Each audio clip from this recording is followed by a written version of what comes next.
Nunavik. Nunavik, ça vous dit quelque chose?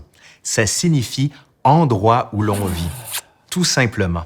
Je vous parle d'un territoire vaste comme un pays qui est au nord du nord, celui passé le 55e parallèle, celui qu'on voit parfois par des vues aériennes où il ne semble y avoir que toundra sauvage et innombrables lacs. 95 % des 13 000 habitants sont des Inuits qui parlent l'Inuktitut. Répartie en 14 communautés, cette contrée permet d'apprécier la banquise infinie, le poisson et le gibier, consommés frais, congelés, fumés et séchés, ainsi que le thé du Labrador et les petits fruits. Face à ces paysages époustouflants, on a l'impression d'être vraiment ailleurs.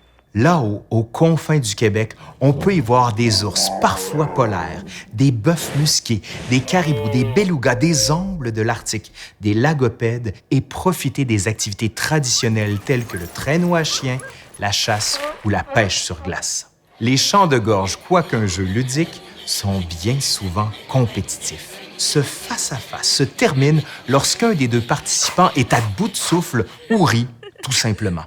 Plus qu'un jeu, il s'agit de transmettre la culture par la tradition orale. C'est un réel plaisir que de pouvoir assister à cet élément important de leur culture. Un moment déterminant de l'histoire du Nunavik, c'est la construction du méga projet hydroélectrique de la baie James. Ce projet ambitieux avait un impact sur la réalité du Grand Nord québécois. Face à tant de répercussions, les Inuits du Nunavik ont fait front commun avec les Cris pour négocier avec les gouvernements. Ces échanges ont mené à la signature de la Convention de la baie James et du Nord québécois en 1975. Ce fut une belle occasion d'affirmation et d'obtention de reconnaissance. Ce traité important protège les droits traditionnels des Inuits du Nunavik et couvre un large spectre dont la chasse, la pêche, l'éducation et la santé. Le Nunavik est majestueux avec ses 507 000 km². Quoi de mieux pour apprécier l'immensité de cette faune et de cette flore arctique fantastique que de profiter des parcs nationaux comme celui de Turgesuk, la plus grande aire protégée du Québec. Attention cependant, encore aujourd'hui, on ne peut pas relier le Nunavik par voie terrestre.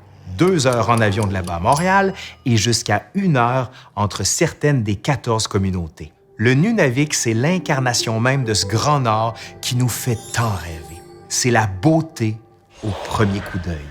Vraiment, ce nom-là, mais plus encore ce territoire-là, ça mérite beaucoup plus qu'un plan Nord.